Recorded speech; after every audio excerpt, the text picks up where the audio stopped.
Hello students, आज अपने इस वीडियो में करेंगे आपकी क्लास 8th का जो चैप्टर नंबर 2 है, linear equation in one variable.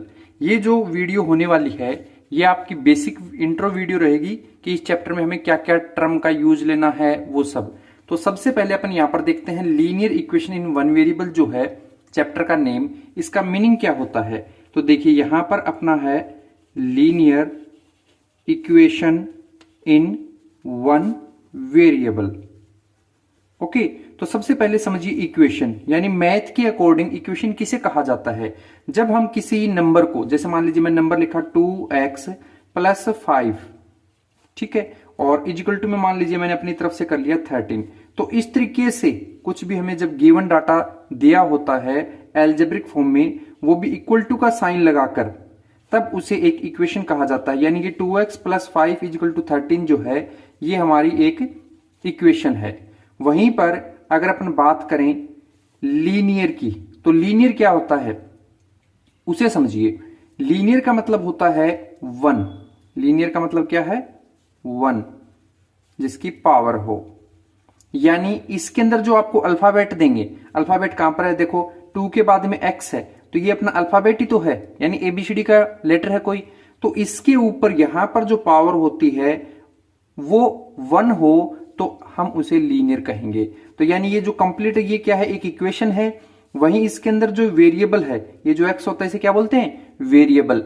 इसकी पावर अगर 1 हो तो लीनियर कहेंगे। तो यानी ये जो गिवन इक्वेशन है इसे अपन लीनियर इक्वेशन बोल सकते हैं। लेकिन साथ में कहा कि 1 वेरिएबल होना चाहिए। समझो, अगर मैंने कह दिया 2x + 3y = 7, तो देखो इक्वल टू का साइन लगा है, यानी ये इक्वेशन है। यस, ये इक्वेशन है। लेकिन क्या ये लीनियर है? देखो इसकी पावर 1 है, इस y की पावर भी 1 है, क्योंकि मैंने कहा था ना अल्फाबेट की पावर देखा करो। तो यहां पर पावर दोनों की 1 है, यानी ये लीनियर भी है। ओके, लेकिन ये 1 वेरिएबल नहीं है। क्यों? क्योंकि एक तो अल्फाबेट x आ रखा है, एक y आ रखा है, तो ये 2 वेरिएबल हो जाएगी। जैसे मान लीजिए मैंने लिख दिया 2x + 3y + 5z = 12। तो क्या ये इक्वेशन है? बिल्कुल है, क्योंकि यहां पर इक्वल टू का साइन दे रखा है, इसलिए इक्वेशन है। उसके बाद में क्या ये लीनियर है? देखो वेरिएबल कौन है? x है, y है और z है, यानी कि अल्फाबेट अपने x y z है, तो इसलिए ये लीनियर भी है। लेकिन क्या ये 1 वेरिएबल है? देखो अल्फाबेट कितने टाइप के हैं? 1 2 3, लेकिन ये क्या रहेगी? 3 वेरिएबल। तो अपना जो चैप्टर है उसका नेम है linear equation in one variable. यानी लीनियर का मतलब समझेंगे कि जो वेरिएबल देंगे उसकी पावर 1 होनी चाहिए। इक्वेशन का मतलब वहां पर इक्वल टू का साइन होना चाहिए, और 1 वेरिएबल का मतलब सिर्फ एक ही टाइप का वहां पर अल्फाबेट मौजूद हो। ओके, तब उसे अपन लीनियर इक्वेशन 1 वेरिएबल कहेंगे। और इस चैप्टर में हमें इन्हीं चीजों के बारे में डिस्कस करना है। जब आप 2 वेरिएबल लोगे तो वो सब हायर क्लासेस की बातें रहेंगी। तो ये तो रहा आपके चैप्टर का मीनिंग। इसके अलावा हमें कुछ टर्मिनोलॉजी और सीखनी होती है। जैसे हमें पता होना चाहिए कांस्टेंट। क्या पता होना चाहिए? कांस्टेंट क्या होता है? तो जो हमें मैथ के नंबर्स देते हैं, जैसे देखो ये 7 है, तो ये अपने आप में क्या है? एक कांस्टेंट नंबर है, यानी 7 है वो किसी की वैल्यू 7 ही रहेगी। तो जो मैथ के नंबर दिए जाते हैं उन्हें हम क्या कह सकते हैं? कांस्टेंट बोल सकते हैं। जैसे 7 है, जैसे 9 है, 11 है, 12 है, कुछ भी नंबर हो मैथ का उसे अपन कांस्टेंट बोलेंगे। वहीं पर एक होता है आपका वेरिएबल। क्या होता है? वेरिएबल। तो मैंने बताया वेरिएबल क्या होता है? जो आपको अल्फाबेट गिवन करते हैं, भले वो A करें, B करें, X Y Z जो भी करना चाहें, तो वो हमारा क्या मानेंगे? वेरिएबल। वेरिएबल का मतलब क्या है कि इस x की वैल्यू हो सकती है 1 हो सकता है 2 हो सकता है 9 हो, कुछ भी हो सकता है। यानी ये वेरी करता है अलग अलग वैल्यूज को, इसलिए इसको क्या बोलते हैं? वेरिएबल। तो हमें समझ में आ गया कि मैथ का कोई नंबर होता है उसे कांस्टेंट टर्म बोलते हैं, और वहीं पर जो हमें अल्फाबेट गिवन करते हैं उसे वेरिएबल बोलते हैं। ओके, वहीं इसके अलावा एक होता है कोफिशिएंट। क्या होता है? कोफिशिएंट। तो कोफिशिएंट क्या होता है? देखिए ये 13 सिंगल है, यानी कांस्टेंट है ये, और वहीं x है वो अल्फाबेट है, यानी कि वेरिएबल है। लेकिन इस x के आगे ये 2 लगा हुआ है, तो ये 2 क्या है? इसे कांस्टेंट बोल दें? नहीं, इसे अपन बोलेंगे कोफिशिएंट। यानी x का कोफिशिएंट कौन है? 2। जैसे यहां पर ये y है, y के आगे कौन है? 3, तो यानी y का कोफिशिएंट कौन हुआ? 3 हो गया। ऐसे ही यहां z के आगे 5 है, तो z का कोफिशिएंट कौन होगा? 5। यानी वेरिएबल के आगे कोई कांस्टेंट नंबर जो लगा होता है उसे बोलते हैं कोफिशिएंट। वहीं पर जो ये इक्वल टू का साइन होता है इसे इक्वेलिटी, क्या बोलते हैं इसे, इक्वेलिटी, यानी ये दोनों पार्ट्स को इक्वल दिखा रहा है। और जहां इक्वलिटी का साइन आ जाता है उसे बोला जाता है इक्वेशन। तो कांस्टेंट, वेरिएबल और कोफिशिएंट इसको कहा जाएगा। और ये जो कंप्लीट लिखा है इसे इक्वेशन बोलेंगे। इक्वेशन भी कैसी, एल्जेब्रिक इक्वेशन। कैसी, एल्जेब्रिक इक्वेशन कहेंगे। तो ये अपने को इस चैप्टर में बेसिक बातें पता होनी चाहिए, जिसको मैंने यहां पर डेफिनेशन के अकॉर्डिंग अरेंज भी कर रखा है। जैसे पहला है कांस्टेंट, तो मैंने अभी बताया था ना कि मैथ का कोई भी नंबर जो हमें गिवन किया हो, जो चेंज नहीं होता, यानी in a math a constant is value that does not change, यानी कोई वैल्यू जो चेंज नहीं हो सकती। जैसे 2 है तो वो 2 ही रहेगा। जैसे -7 है, 5 है, ये मैथ के नंबर है, तो इन्हें क्या कह सकते हैं, कांस्टेंट बोल सकते हैं। वहीं वेरिएबल, तो वेरिएबल के मैंने कहा था कि जो अल्फाबेट होते हैं वो होता है, यानी in math a variable is symbol, कोई वेरिएबल होता है वो सिंबल होता है that represent N unknown value और क्वांटिटी, जो रिप्रेजेंट करता है किसी अननोन वैल्यू को, यानी जिसकी जो वैल्यू है वो हमें पता ना हो। जैसे मैंने एक इक्वेशन ली है 11x + 25 = 120, यानी ये जो है यहां पर वेरिएबल कौन है, तो आप देखोगे कि यहां पर अल्फाबेट x है, यानी x अपना वेरिएबल हो गया। तो x is a variable that has an unknown value. वहीं एक मैंने बताया था आपको कोफिशिएंट, तो in a math a coefficient is a number. Coefficient क्या होता है, कोई एक नंबर होता है मैथ का, दैट मल्टीप्लाई, जो कि मल्टीप्लाई होता है किसके साथ, a variable in an equation या एक्सप्रेशन। जो हमें इक्वेशन देंगे उसके अंदर किसी वेरिएबल के साथ जो नंबर मल्टीप्लाई में आता है उसे कोफिशिएंट कहा जाता है। जैसे 5ab लिखा है, तो ab जो है वो दोनों अल्फाबेट हैं, यानी कि जब तक हमें ab को कांस्टेंट नहीं बोलेंगे तब तक इन्हें अपन क्या मानेंगे, वेरिएबल। और इसके साथ ये 5 है, क्या रिलेशन शो कर रहा है, ये वेरिएबल के साथ मल्टीप्लाई में है। यानी अगर आप इसे ऐसे समझिए, अपने को दे दिया 5 + ab, तो यहां पर ये 5 और ab में रिलेशन एडिशन का है।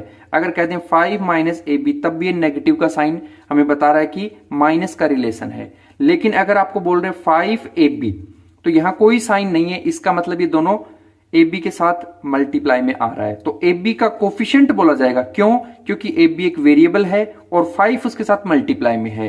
तो ये यही कह रहा है कि कोफिशिएंट एक नंबर होता है जो मल्टीप्लाई होता है किसी भी वेरिएबल के साथ इक्वेशन के अंदर। तो जैसे 5ab के अंदर 5 कोफिशिएंट है किसका, ab का। ओके, उसके बाद में है एल्जेब्रिक एक्सप्रेशन। ये क्या होती है, देखो, an algebraic expression is a mathematical statement. Algebraic expression जो होता है ये अपने मैथ के अंदर एक स्टेटमेंट होता है दैट कंबाइन, जो कि किस किस को कंबाइन करता है, किसी नंबर को, किसी वेरिएबल को और मैथमेटिकल ऑपरेशन को। जैसे यहां पर बोला x+1, क्या बोला है, x+1, तो आप समझिए इसको x+1, तो x आपका क्या है, x आपका है वेरिएबल, क्या हो गया, वेरिएबल। और वहीं पर 1 क्या है, 1 आपका कोई नंबर है। और यहां कौन सा ऑपरेशन चला है, एल्जेब्रिक एक्सप्रेशन के अंदर ऑपरेशन है आपका एडिशन का, यानी ऐड का। तो इसे आप क्या कहोगे, एल्जेब्रिक एक्सप्रेशन। तो जैसे 17y है तो मल्टीप्लाई का ऑपरेशन है, यहां पर y आपका वेरिएबल, 17 कोई नंबर। तो जहां पर नंबर, वेरिएबल और मैथमेटिकल ऑपरेशन हो, ऑपरेशन कितने टाइप के होते हैं, 4 टाइप के, एडिशन, सब्ट्रैक्शन, मल्टीप्लाई और डिवाइड वाला। ओके, तो यहां पर ये सब आपको गिवन किया है, 17y, 4a - 3 या फिर q/6, इन सबको अपन एल्जेब्रिक एक्सप्रेशन कहेंगे। लेकिन एल्जेब्रिक एक्सप्रेशन में इक्वल में कुछ नहीं होता। जब इक्वल में कुछ नहीं होता तो उसे क्या कहते हैं, एल्जेब्रिक एक्सप्रेशन। वही एल्जेब्रिक इक्वेशन, यानी अगर x+1 के इक्वल टू में कुछ गिवन होता तो उसे एल्जेब्रिक इक्वेशन कह सकते थे। जैसे डेफिनेशन क्या है, an algebraic equation is a mathematical statement, यानी एल्जेब्रिक इक्वेशन एक मैथमेटिकल स्टेटमेंट होता है that sets 2 expression equal to each other, यानी उनके बीच में इक्वल टू का साइन होना चाहिए। ठीक है, जैसे 8x + 4, अगर यहां तक देते तो क्या बोलते, एल्जेब्रिक एक्सप्रेशन। लेकिन इक्वल टू में 0 दिया है, यानी एल्जेब्रिक इक्वेशन बन गई। तो यहां से आप समझ सकते हो, जैसे मैंने एग्जांपल में बताया है कि मैंने लिखा 3x + 5, मैंने इक्वल टू में कुछ नहीं दिया, इट मीन्स ये आपका क्या है, ये आपका एल्जेब्रिक एक्सप्रेशन है। ओके, लेकिन वही मैंने इसको बोल दिया 3x + 5 और इक्वल टू में मान लो 17, तो ये जैसे ही मैंने इक्वल का साइन लगाया, अब इसे एल्जेब्रिक एक्सप्रेशन नहीं, अब इसे बोलेंगे एल्जेब्रिक इक्वेशन। ओके, वहीं पर 3 आपका क्या है, 3 आपका कोई कोफिशिएंट है। क्यों है? क्योंकि x वेरिएबल था, उसके साथ मल्टीप्लाई में है। ओके, और वहीं पर 5 और 17 दोनों क्या हैं? ये दोनों आपके कोई कांस्टेंट हैं। ये क्या है? ये आपका इक्वलिटी साइन है और ये कंप्लीट क्या है? Algebraic equation. आई होप आपको ये जो टर्म्स मैंने जितनी बताई हैं, constant, variable, coefficient, algebraic expression और अलजेब्रिक इक्वेशंस, ये अच्छे से क्लियर हो गई होंगी। इसके अलावा अगर अपन डिस्कस करें अलजेब्रिक इक्वेशन के बारे में, तो इसके पावर के अकॉर्डिंग कुछ टाइप्स होते हैं। जैसे मैंने लिखा अलजेब्रिक इक्वेशन, इसके टाइप्स अगर देखें तो कुछ इस प्रकार से होते हैं। एक तो होती है आपकी लीनियर इक्वेशन, एक होती है आपकी क्वाड्रेटिक और एक होती है आपकी क्यूबिक। ठीक है, जहां पावर 1 हो, पावर क्या हो? 1 हो, तो आप लीनियर कहोगे। जहां पावर 2 हो तो उसे क्वाड्रेटिक कहोगे। जहां पावर 3 हो तो उसे क्यूबिक कहोगे। समझिए कैसे?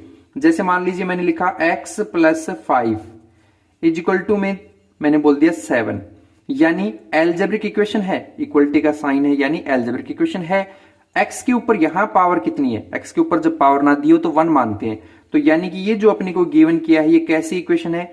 ये हमारी लीनियर इक्वेशन है। ओके, वो भी x सिंगल है इसलिए 1 वेरिएबल। क्वाड्रेटिक की बात करें, जैसे मैंने बोल दिया x² + 5x + 7 = में मान लीजिए 12 दे दिया। ओके, तो यहां समझिए x के ऊपर यहां पावर 2 है, इस x के ऊपर पावर नहीं है तो 1 मान लेते हैं। तो x के ऊपर हाईएस्ट पावर जो होती है उसको अपन प्रायोरिटी देते हैं। तो हाईएस्ट पावर यहां पर कितनी है? 2, यानी पावर 2। तो इट मींस इस इक्वेशन को अपन क्या कहेंगे? Quadratic equation. वैसे आपकी 8th क्लास के अंदर पार्ट नहीं है सिलेबस का, लेकिन उसके बावजूद अपन थोड़ा सा नॉलेज इसका रखेंगे। अगर जैसे मान लीजिए मैंने लिख दिया 5x³ + 3x² + 2x और +7 = मान लीजिए 18 दे दिया मैंने। ओके, तो यहां पर समझिए x की हाईएस्ट पावर 3 है, यहां पर 2 है, यहां पर 1 है, तो अपन प्रायोरिटी देंगे बड़े से बड़े नंबर को। कौन है यहां पर? 3। तो जिसकी पावर 3 हो तो उसे कहते हैं क्यूबिक इक्वेशन।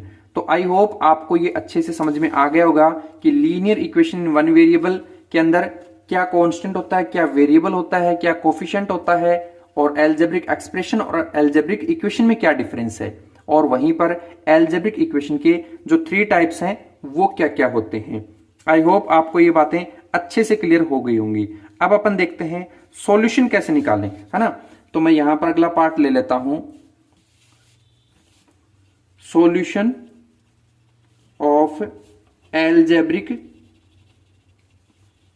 इक्वेशन, यानी अलजेब्रिक इक्वेशन को सोल्व कैसे करें।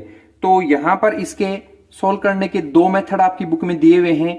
एक तो मेथड आपका बैलेंसिंग मेथड, ठीक है, और दूसरा है ट्रांसपोजिंग या ट्रांसपोजिशन मेथड। ओके, तो इस वीडियो में अपन बैलेंसिंग सीखेंगे, फिर अपन जो एक्सरसाइज उसके क्वेश्चन सॉल्व करेंगे, और फिर नेक्स्ट पार्ट के अंदर ट्रांसपोजिंग या ट्रांसपोजिशन जो मेथड है उसके बारे में डिस्कस करेंगे। तो सॉल्यूशन ऑफ अलजेब्रिक जो है इसके अंदर बैलेंसिंग मेथड देते हैं। इसका मैं कोई एक एग्जांपल लेके आपको समझा देता हूं। मान लीजिए मैंने कोई एक इक्वेशन ली 2x + 7 = में 11। ओके, सोल्व करना है मुझे बैलेंसिंग मेथड से, है ना। तो यहां पर समझो x है वो क्या है? वेरिएबल। 2 क्या है आपका? इस वेरिएबल के मल्टीप्लाई में यानी कोफिशिएंट है, और ये 7 क्या है? ये आपका कांस्टेंट है, और 11 भी कांस्टेंट है। तो हमें यहां पर क्या करना है? इस x की वैल्यू फाइंड करनी है अलजेब्रिक इक्वेशन के अंदर। तो बैलेंसिंग के अकॉर्डिंग यानी इस इक्वल टू के साइन में ना ही तो कोई लेफ्ट साइड की वैल्यू और ना ही कोई राइट साइड की वैल्यू इंटरचेंज करनी, यानी 7 को इधर नहीं भेजना, ना ही 11 को इधर रिप्लेस करना। हमें यहीं से इसको सोल्व करते हुए चलना है। तो देखिए ये कितना है आपका कांस्टेंट, यहां पर अपना ये है 7। तो यानी मैं क्या करूंगा, यहां 7 को देखा प्लस में है, तो जैसा होता है उसके अपोजिट ले लो, यानी कि प्लस का हो तो माइनस का ले लो, माइनस का हो तो प्लस का ले लो, मल्टीप्लाई का हो तो डिवाइड का ले लो, डिवाइड का हो तो मल्टीप्लाई का ले लो। यानी ये हमें अपोजिट लेकर चलना होता है।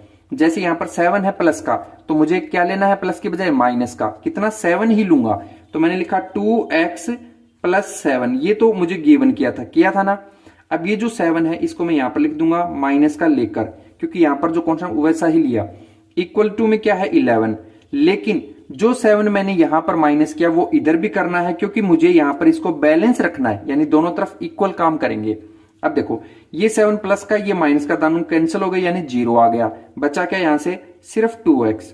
फिर कौन है ये इक्वल टू लगा दिया। फिर 11 में से 7 माइनस करें तो कितना बचता है 4, है ना।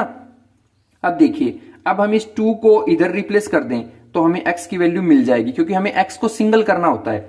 तो इस 2 का इस x के साथ क्या रिलेशन है, जब कोई साइन ना दें यानी मल्टीप्लाई का, तो मल्टीप्लाई को किस में कन्वर्ट करते हैं, डिवाइड में। यानी 2 जो इधर है इस 2x को लिखूंगा और इस 2 से ही डिवाइड करवा दूंगा। जो काम मैंने इधर किया वही काम इस 4 के साथ करूंगा, यानी 2 से इधर किया तो 2 से ही ये डिवाइड करूंगा। क्यों, क्योंकि मुझे बैलेंस रखना है। इस 2 से ये 2 हो जाएगा कैंसिल, बचा क्या x, और ऐसे ही इस 2 को इस 4 से डिवाइड कराएं तो ये आ जाएगा 2। तो आप फाइनली देख सकते हो कि जो आपका x वेरिएबल था उसकी वैल्यू क्या आएगी, 2 आ जाएगी। तो इस तरीके से अपन बैलेंसिंग मेथड का यूज कर सकते हैं। अब ज्यादा प्रैक्टिस अपन एक्सरसाइज की जो क्वेश्चन है वहां पर करेंगे और नेक्स्ट पार्ट में सीखेंगे ट्रांसपोजिशन मेथड जो है उसके बारे में। आई होप ये वीडियो जो है आपको अच्छे से अलजेब्रिक इक्वेशन और उसकी टर्म से रिलेटेड जो बातें थी सबकी सब अच्छे से समझ में आ गई होंगी। ओके।